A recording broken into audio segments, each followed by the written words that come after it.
Klop rasanya kalau tidak ke rumah pengasingan Bung Karno. Nah, saya sekarang berada di halaman depannya nih. Kita akan masuk untuk melihat apa yang ada di dalamnya.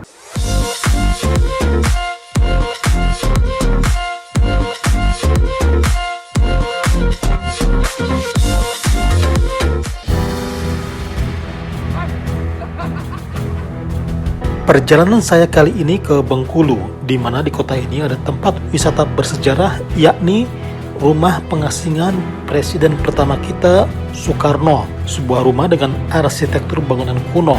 Ada halaman yang luas mengelilingi bangunan tersebut. Bangunan bersejarah ini memiliki luas kurang lebih 165 meter persegi. Tentunya belum termasuk halaman yang luas.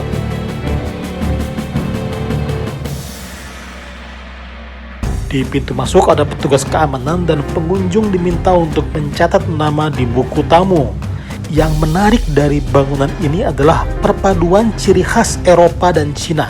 Hal ini tidak mengherankan mengingat pemilik pertama rumah ini adalah seorang pedagang Cina bernama Leon Boeseng.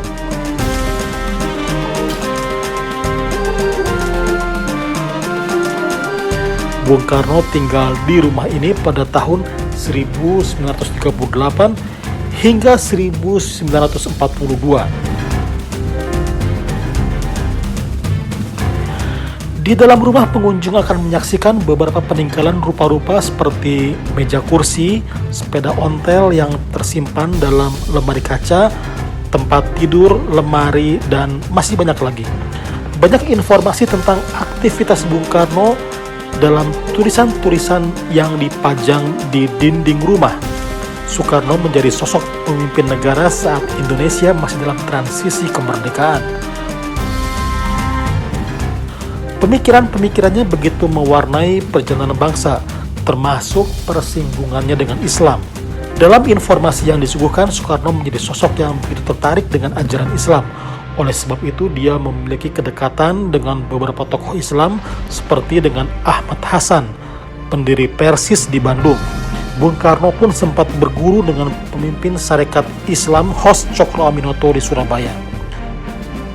Di dalam rumah ini, berbagai foto Bung Karno diletakkan di tempat khusus dengan statement-statement yang pernah diucapkannya.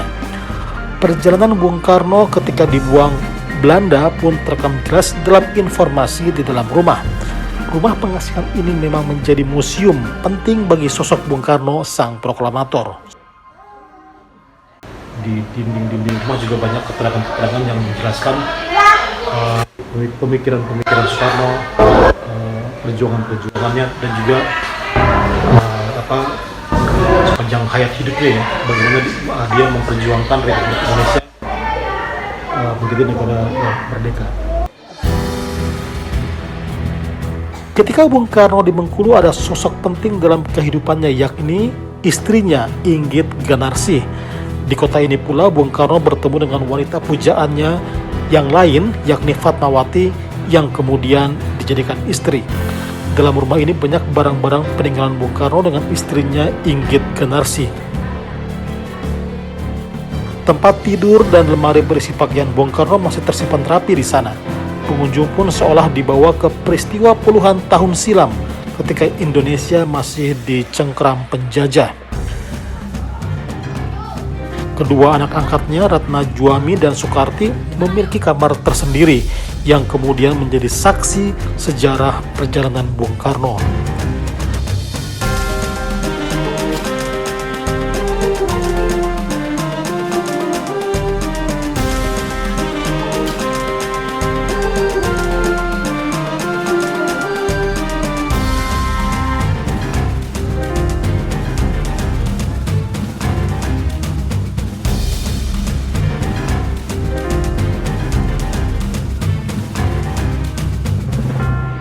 Di halaman belakang ada sumur yang menjadi sumber air untuk memenuhi kebutuhan harian. Sumur itu masih berfungsi dan sekarang digunakan pengunjung untuk kebutuhan cuci ataupun toilet.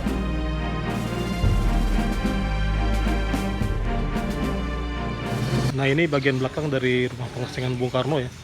Cukup luas dengan rumput-rumput yang hijau, terawat.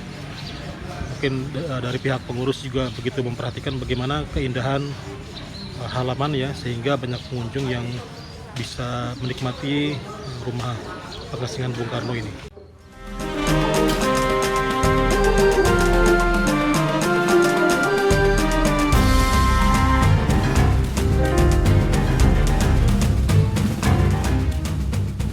Rumah pengasingan Bengkulu ini menjadi warisan budaya yang tidak ternilai harganya.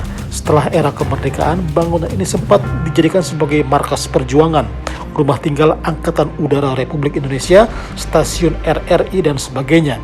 Kini, bangunan itu menjadi museum untuk mengenang sosok Bung Karno yang berjasa besar dalam perjalanan Indonesia sebagai bangsa dan negara.